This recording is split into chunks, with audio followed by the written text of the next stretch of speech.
मुझे कोई आपत्ति नहीं है। ये तुम कैसी लज्जास्पद बातें कर रही हो?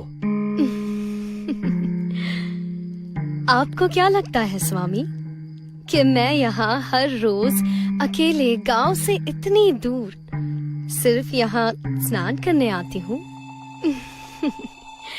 नहीं स्वामी, मैं यहाँ आपको देखने आती हूँ क्योंकि मैं आपसे प्रेम करती हूँ। कृपया करके आप मुझे अपना लीजिए स्वामी। देखो, मैं एक बाल ब्रह्मचारी हूँ, पर स्त्री की परछाई से भी हम दूर रहते हैं। मुझे इस प्रेम और संसार में कोई रस नहीं। तुम्हारे लिए बेहतर यही होगा कि तुम यहाँ से चली जाओ।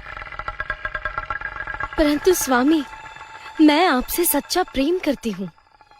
मुझे यूं ना ठुकराइए, मुझे अपना लीजिए। निर्लज्ज स्त्री, तुम्हारी इतनी हिम्मत कि तुमने एक ब्रह्मचारी से ऐसा दुष्ट व्यवहार किया? जा, मैं तुझे और तेरे खानदान में पैदा होने वाले हर एक स्त्री को श्राप देता हूँ कि तुम्हारी ये खूबसूरत शक्ल और सौंदर्य 18 की आयु के बाद बदसूरत हो जाएगा।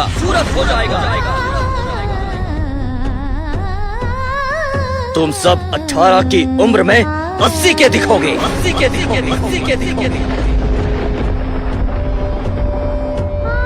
नहीं स्वामी, नहीं, मुझे क्षमा कर दीजिए स्वामी। मेरे पापों की सजा मेरे वंश को न दीजिए। मैं ऐसी बदसूरत शक्ल लेकर कहाँ जाऊंगी? स्वामी, अगर आपने मुझे ठीक नहीं किया तो मैं यही अपनी जान दे दूंगी। आपने दिया हुआ श्राप वापस ले लीजिए स्वामी, वापस ले लीजिए। चंद्रमुखी की ये बात सुनकर ऋषि को बुरा लगा और उन्होंने कहा, देखो, अपना दिया हुआ श्राप तो मैं वापस नहीं ले सकता, परंतु तुम्हें एक उच्च श्राप जरूर दे सकता हूँ। तुम्हारे परिवार में पैदा होने वाले हर स्त्री 18 वर्ष की आयु से पहले अगर इस तालाब में आकर नहाएगी तो उससे ये श्राप मिट जाएगा। परंतु ये इतना आसान नहीं होगा। उसे ऐसे तालाब में नहाना होगा ताकि उसे ये याद रहे कि वो कभी भी अपनी सुंदरता का दुरुपयोग नहीं करेगी। ये तालाब कोई मामूली तालाब नहीं, इसमें बेमिसाल सोना होगा, जिसके लालच में ही सही कोई भी कन्या इसमें आने से नहीं चूकेगी। किंतु ऐसे तो कोई भी इस तालाब में आकर यहाँ से धन लेकर जाएगा। मुझे ऐसा नहीं लगता। क्यों ना तुम ही इसे आजमा कर देखो।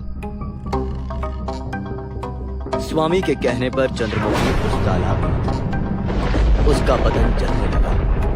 उसने असह्य यातनाएं सही और जैसे ही वो बाहर आई वो फिर से जवान और खूबसूरत हो गई।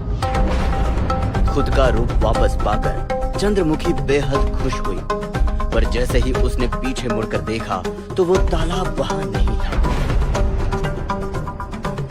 ये तालाब अब दोबारा से यहाँ तभी दिखाई देगा जब तुम्हारे वंश की कोई भी लड़की अपने 18वें जन्मदिन से एक दिन पहले यहाँ स्नान करने आएगी, जिससे ये श्राप खत्म होगा।